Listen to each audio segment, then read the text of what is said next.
In this episode, the new Bmw M2, Jeep's new Hurricane engine, and we bid a fond farewell to the Jag F-Type.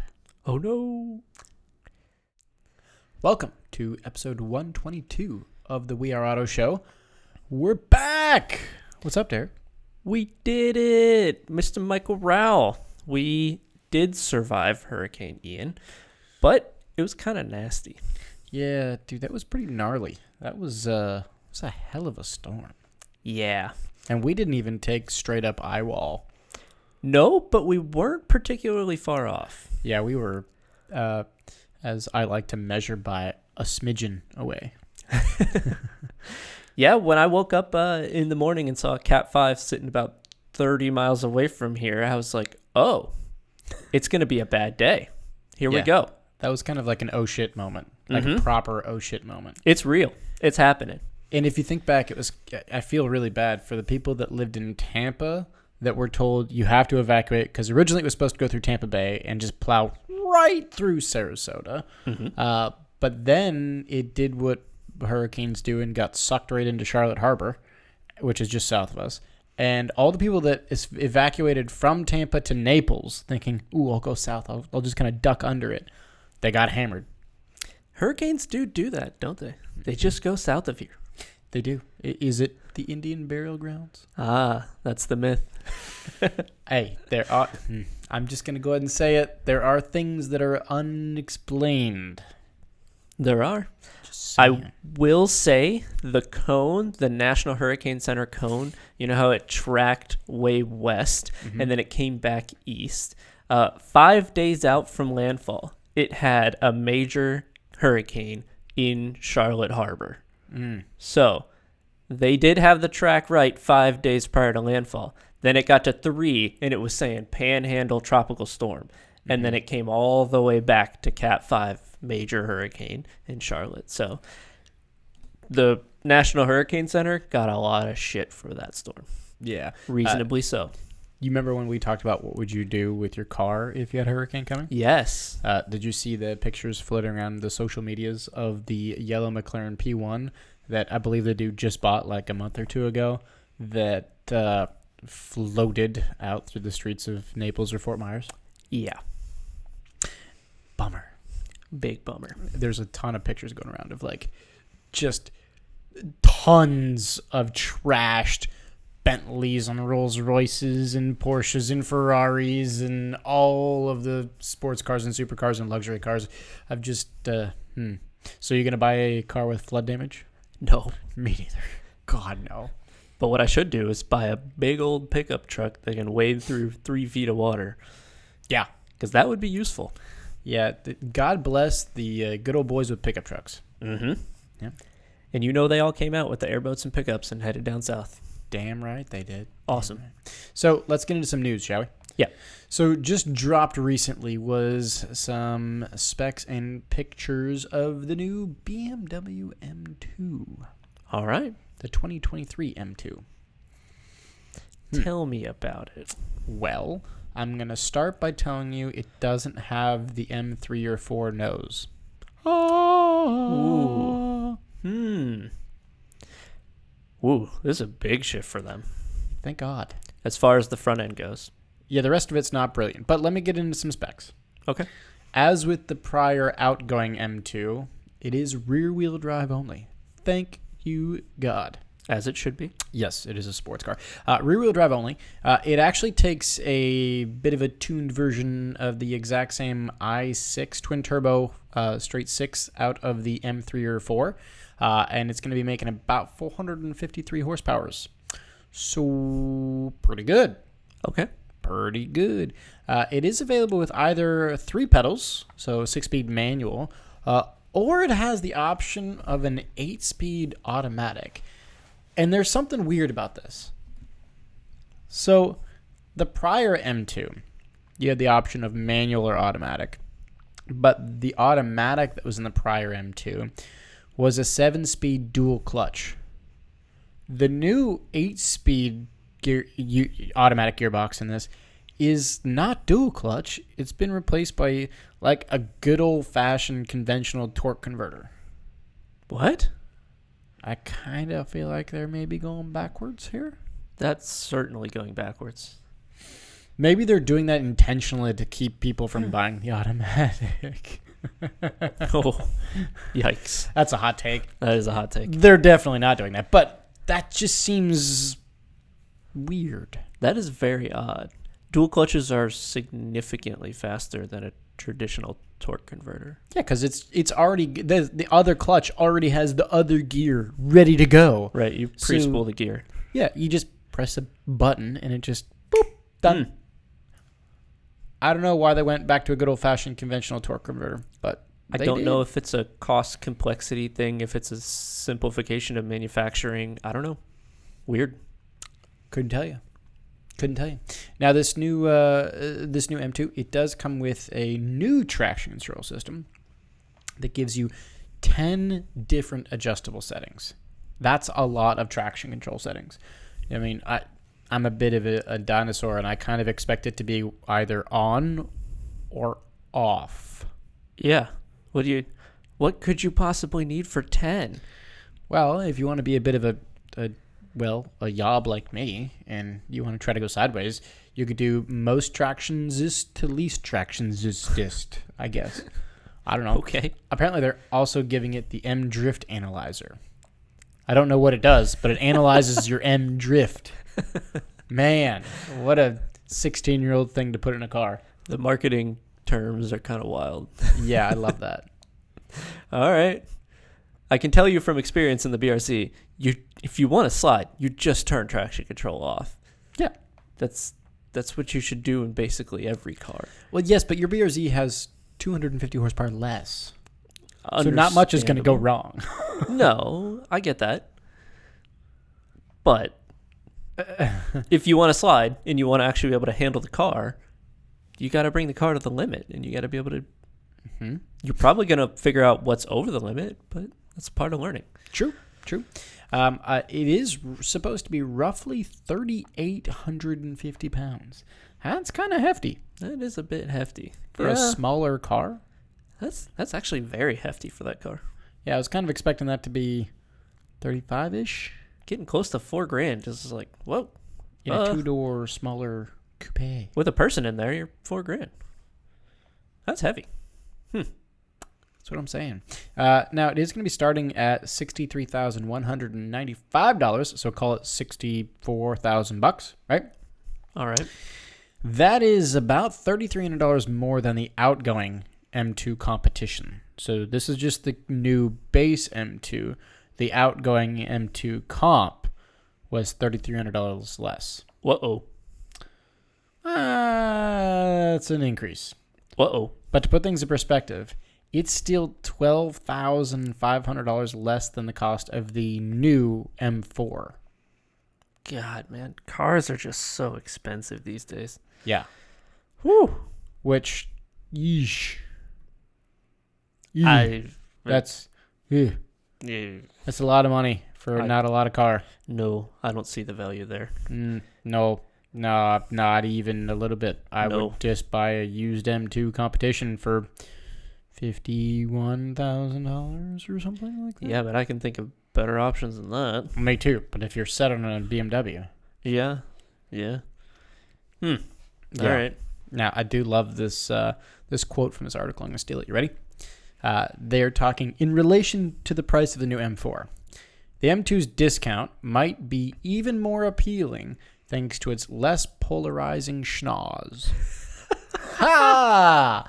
So that brings me to my next point. Let's talk about the looks, shall we? Is that not just them admitting, yeah, we messed up on the last one. We know. Yeah. Yikes. All right. What do you think?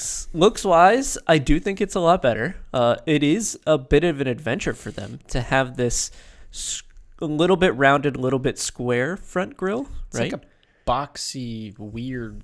It's odd. I'm not opposed to it, but it's not tradition for them. I don't know why they could not have just stuck to the rounded grills that they're used to. I don't know. Just put them sideways, not vertical, and that would have solved your problems. Would have done great. Yeah. Instead, they boxed the top right and top left corners of the snout. And the bottom left. And the bottom left. It's kind of the... It's mostly a box. From the side profile, I actually really like it. Side profile's great. It's got hips. It does. And it has the correct ratios of front engine bay to the side to the swooping back. It looks good. From let's the back, talk about the rear. Is my reaction. It's okay. It looks... The taillights are a bit odd. I think the taillights are very odd. Yeah. I don't like that. I like the front more than I like the rear. By a lot. Whoa.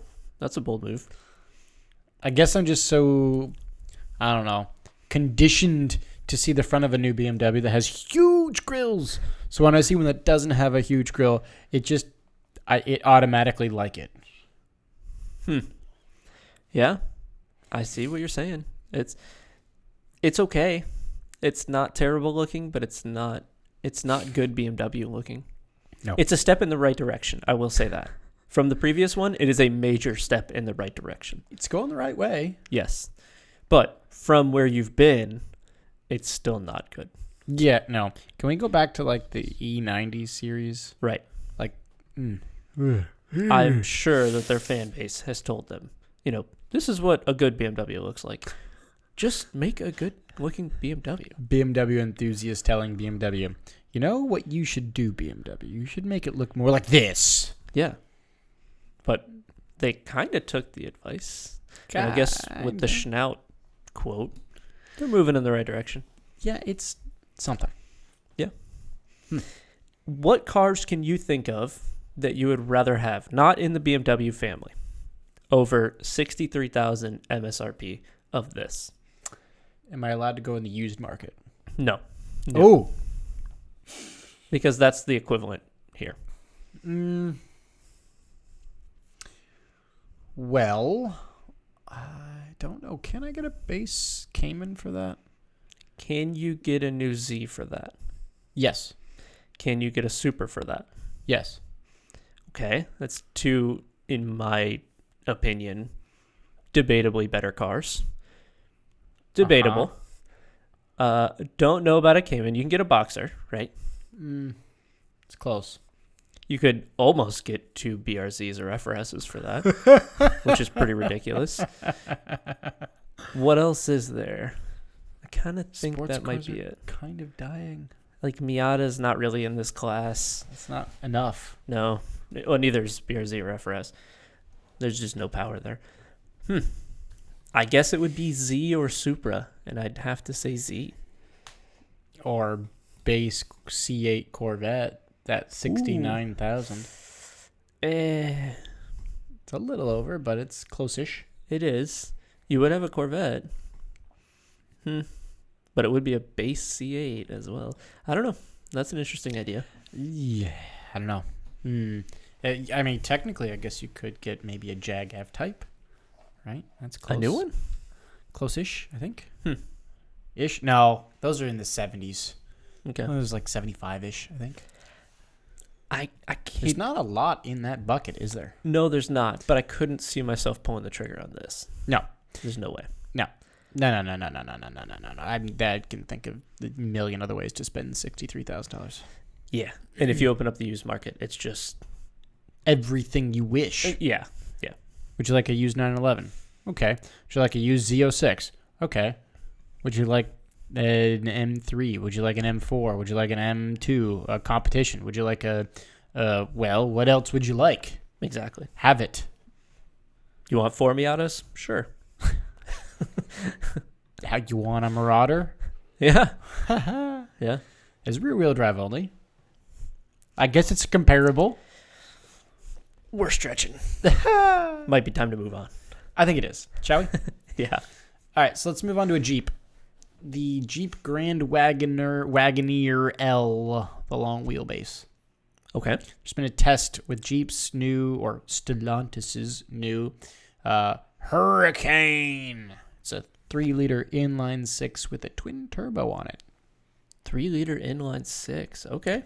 in a great big giant huge ass 6,500 pound SUV. 65? 64 and change. So with a human being over 6,500. Yes. God damn, that's a big boy. So the replacement is an inline six? Yeah, so they've done some tests comparing the old outgoing 6.4 liter Hemi V8 with this new Hurricane twin turbo 3 liter inline six. Okay. This smells of EPA to me. This smells of regulations. Well, here's the problem. It really doesn't, because when they tested it, it only got... You want to know how many more miles per gallon it got? Sure. 1. It got 20. The Hemi got 19. Wow. What a savings we got there, boys. Oh, boy. All right. That's not saving you jack shit. No. Also, an inline six is kind of just a massive engine. It's just a weird thing. It's long. Stellantis, what are you doing? I don't know. What are you doing? Stellantis is in a weird spot right now. They are. Because some of the brands are pushing super hard on EV. Like, for example, you saw, what was it, the Challenger that came out? Or the Charger? The Charger. The Challenger, that one. Anyway, that thing came out as an EV doing its weird sound stuff. Hell kitten. Right. But other parts of their brand are doing this kind of thing, where they're like, yeah, we're trying to make it more efficient, but we're not really doing that because we don't really know how to do that. We just know how to put Hemis in things. That's what you do. Yeah, and that's what they've been doing, but it sounds like they're trying to figure it out and kind of having trouble with it. Yeah, so I will say the inline six does come with 510 horsepower. It's a lot of horsepower. That is. And I will say it actually moved that, and according to the article, it moved that 6,500 pound Grand Wagoneer L, the long wheelbase, 0 to 60 in 4.7 seconds. That's faster than your BRZ. Yeah, it is. Whoa. In a 6,500 pound SUV. Holy shit. What's the torque? It's got to be bonkers then. It's got to be amazing torque. Wow. Huh. But it runs out of top end because you just run out of displacement. Yeah. So it's quick, sure. The inline six is not turboed? It is. Twin turbo. Oh, it is. Oh, okay. You're right. Twin turbo. Yeah. It's got 2 turbos. Mm-hmm. Okay. Whereas you have a naturally or normally aspirated V8 in the Hemi. I do think that in the future, well, I mean, we're already seeing this with a bunch of brands, Ford being the big one that's been going down the EcoBoost turbo route, which don't do it. Don't do it. Don't buy it. Don't do it. Just from experience, don't do it. You'll see more car companies going down this path, and we've seen them doing it. I don't think it's a great path, but it's an option. So here's where my brain goes. I try to put myself in the shoes of a potential buyer. Okay. If I were walking into a Jeep store, right, and I said, give me a big, long wheelbase Jeep, and they presented me with this one with the inline six or with the 6.4 liter Hemi. Even if I'm not a car guy, if I am suburban soccer mom, I think I'm still going V8. There's 2 reasons. Well, first reason, the biggest reason for me, there's less to go wrong. Okay. There's 2 more cylinders. Less turbos to blow. Right. I agree with that. Like, there's less complexity. Plus, it's an engine that's been around since the dawn of time. Mm-hmm. Whereas, you think if it's been around that long, they probably have most of the kinks figured out. Whereas if it's a brand spanking new engine, there's a lot that they don't know what's going to go wrong yet. I agree, but I also think that the soccer mom, when she goes to the dealer, doesn't care one iota about how many cylinders, how many liters, how many turbos. Correct. She's going to care about maintenance. Mm-hmm. She's going to be in the shop less with the Hemi than with the twin turbo. It's straight 6. But do you think she cares more about maintenance or MPGs? Neither. Really? Yes. I think she doesn't give 2 shits about either of those. I would guess more about MPGs, but that's just me. If my wife went in to buy a car She doesn't know about the maintenance of the car. She doesn't care. She doesn't know what a liter maybe in an not engine suburban is. soccer mom. Maybe soccer dad. Okay, that's a big difference. That makes a big difference. Okay, but you see my point. Yes. Right? It really depends on the buyer. It does, but I would never suggest buying a brand new straight six from Stellantis of all the companies that is brand new and hasn't been tested forever. Stellantis has a great track record for cars that stay together well. Yeah. Yes. Not at all. It falls apart upon re-entry. Was it made in the U.S.? Okay, be careful. Okay. Yeah. I see your point. I would guess soccer dad, yeah, he's full Hemi. Soccer mom, probably actually is like, I want the 1 MPG. I don't even know what a Hemi is. It doesn't matter to me. That's how it works. Could never suggest buying the straight six when it's so new and there's so much to go wrong with it. Totally agree. But yes, I digress. Let's move on to some sad news. A very noisy car is dying. A Mustang. So, well, kind of like a British Mustang, actually. If you think about it, It's a Jag. it is a Jag. It's a Jag F-Type. Do you remember the Jag F-Type? Their Yes. sports car. Do you remember when it was first introduced? It was so artificially loud, but I loved it. Mm-hmm. They just completely made it loud just to make it loud. Perfect. I love that. That's the most Jag thing to do. It's great, but it's dying.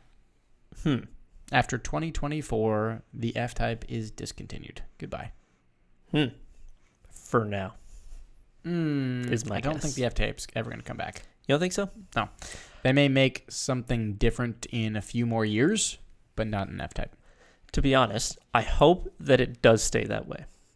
I don't think it will, but I hope so. Why? Because the F-Type does have so much tradition with it. Yeah, I mean, it's a good-looking car. Oh, it's a great looking car. Sounds great. You listen to Hammond, May, and Clarkson talk about it, and it's, the moon for them. It's amazing. It's a cool car.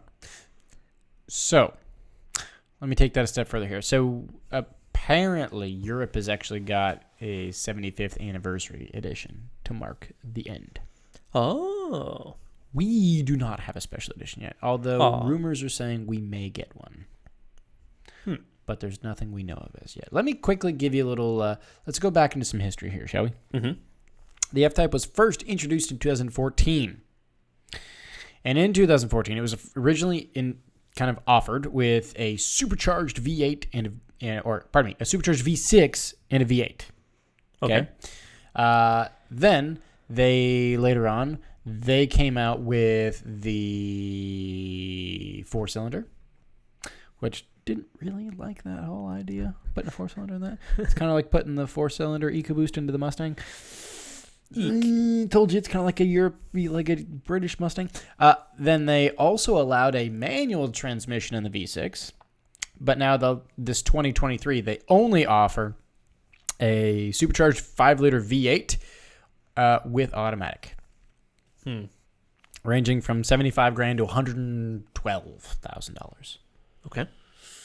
So that's the history of the F-Type. I know it's very beloved over in Europe.